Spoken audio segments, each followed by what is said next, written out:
So this is portion blue, ultramarine. Then we will take any deep shade of brown that you have, like vanilla brown or sepia, and the last would be a burnt sienna. So these are the four shades that we would be using for completing our painting. Along with it, we would need some salt to show the snow.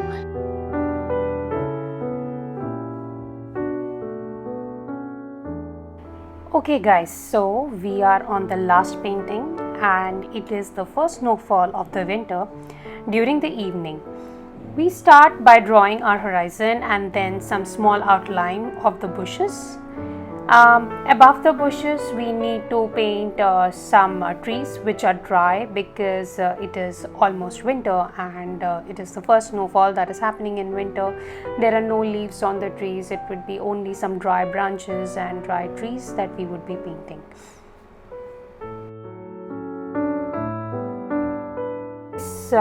Trees are basically zigzag lines and only two trees will be in the foreground and the rest all trees will be in the background. You just need to draw these zigzag lines, and then to show the perspective we need to draw 3 pines in the background. 3 to 4 pines you can have in the background, and then we have to start with our painting. Let's go ahead with the deepest value for now, which would be Prussian blue, and then we have to go ahead with ultramarine, blend it very well, and below that we have to blend only with water to take it towards the horizon.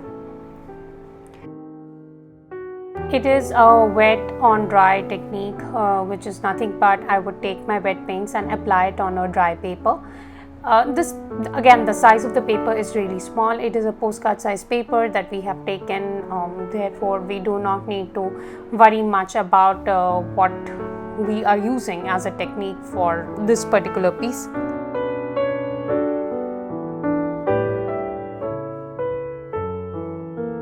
Once I am done with my blending on the top of the sky, you will observe that I will wash my brush.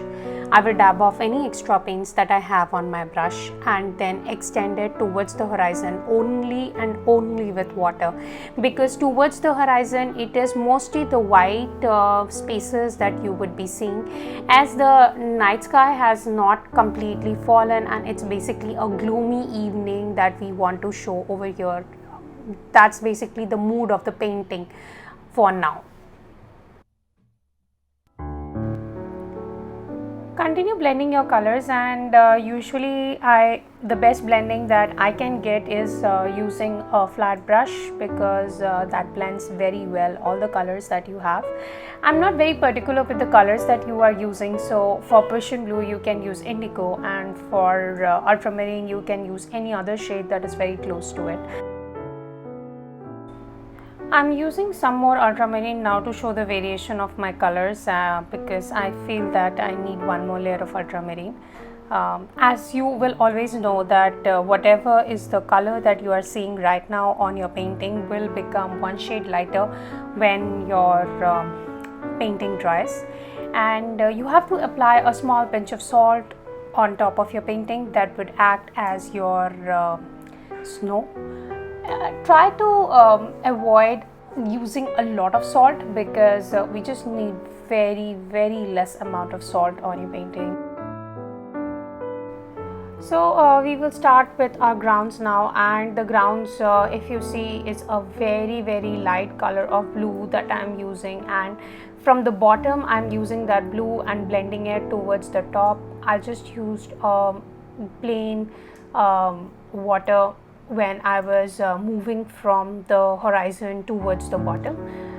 That's all we need, as we want to show it as the snow. The snow is covering the grounds. It has it did snow and it is still snowing. That's the effect we want to show over here.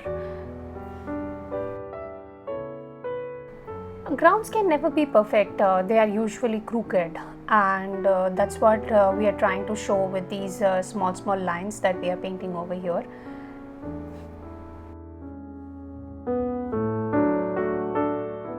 Mix some more amount of deepest value of brown that you have, like vanilla brown, or you can even use sepia to add some more extra lines just don't overdo a lot, because we just need a few extra lines here and there.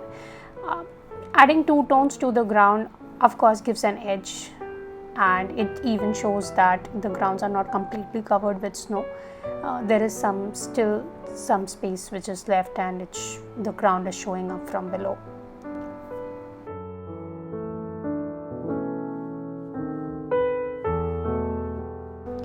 Whenever I feel that I have overdone a place, I usually go ahead, wash my brush, dab off the extra paint and just blend it with the ground that I have. Now my painting is entirely dry, and you can see such beautiful effect of salt that has come up. It is exactly what I wanted. I have not overdone a lot with the salt on the sky. It is just showing that the snow is falling. I'm taking some bits of burnt sienna and just adding a flat kind of a wash on my bushes. We have already done the sketching part of the bush, and I'm just adding the burnt sienna in the sketch part. Once this part is done, we will add a bit of the deepest tone of brown, that is sepia or Van Dyke brown, adding in few places here and there just to show the depth. Whenever you are adding the deepest tone of brown, it should be on the semi-moist surface of burnt sienna, so that both these colors can bleed into each other and give a beautiful effect, which you would be seeing once we complete our bushes.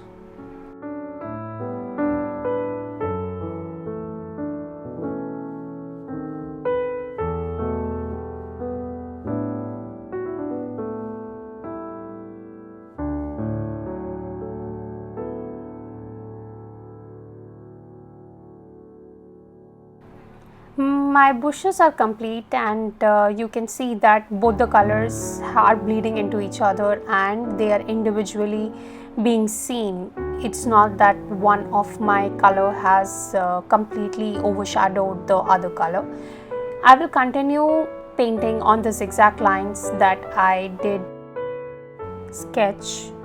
I will keep extending all these branches. I will keep painting on the sketch that I did. You can even sketch after you are done with your sky.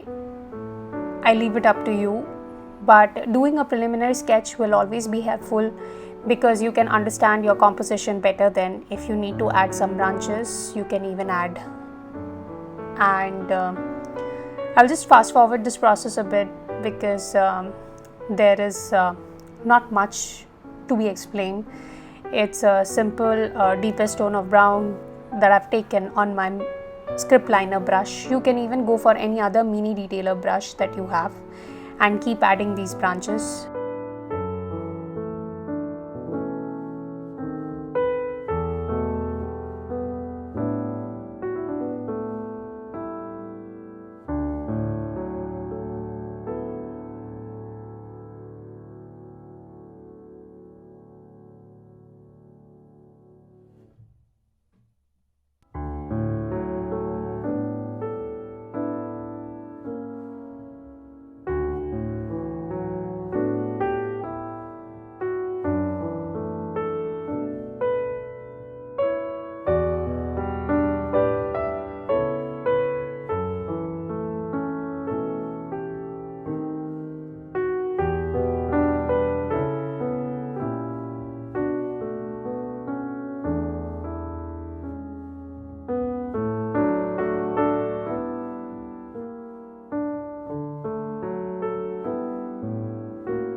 Adding the branches is always a tedious task, and it takes a lot of time, so take your time completely and keep adding it till you are satisfied with your composition balance. Once you are satisfied, we will stop it there, and then we will move ahead and start making our pines in the background.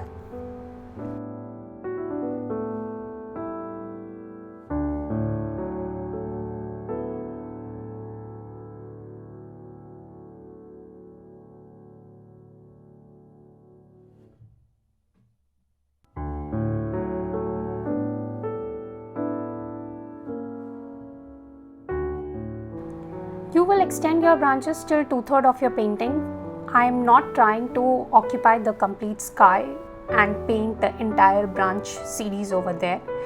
I really want to show the effect of snow and I want to keep spaces. I am not covering it entirely at all.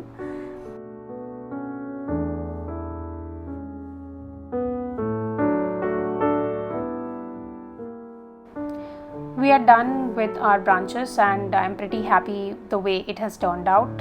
I will move ahead and go to my background where I will be painting my pines.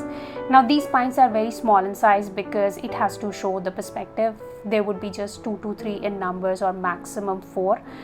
You can go ahead with your indigo color or you can even take your Prussian blue to paint these pines. I'm currently using Prussian blue to paint these pines.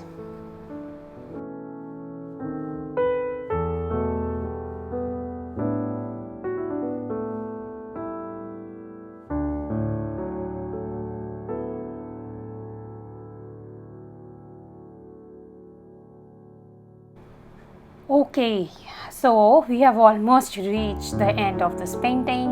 I hope you had a great time painting this one. We will just add some more finer details and some blending on the background because I do not want any hard edges of the pines being shown up.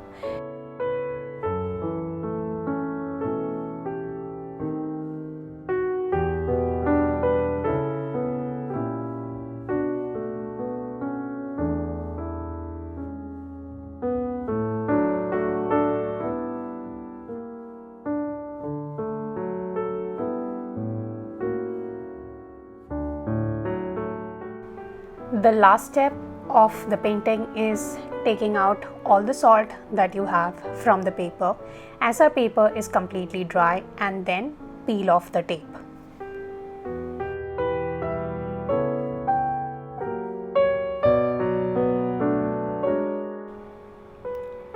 Finally, yeah guys, we made it to the last painting and I hope you did like painting with me. I am planning to come up with another exciting class on cloudscapes very soon. This whole class was all about painting different seasons, help you partner with watercolors, understand the perspective and how adding lines can show distance. You can tag me on Instagram. My handle is watercolor.illustration.letter. As I love to go through each one of your class projects, if possible, upload your class projects on the project gallery and leave a feedback so that I can improve upon it in my upcoming classes. As a teacher, it means the world to me. A big thank you to each and every person who took out some time and did watch my class.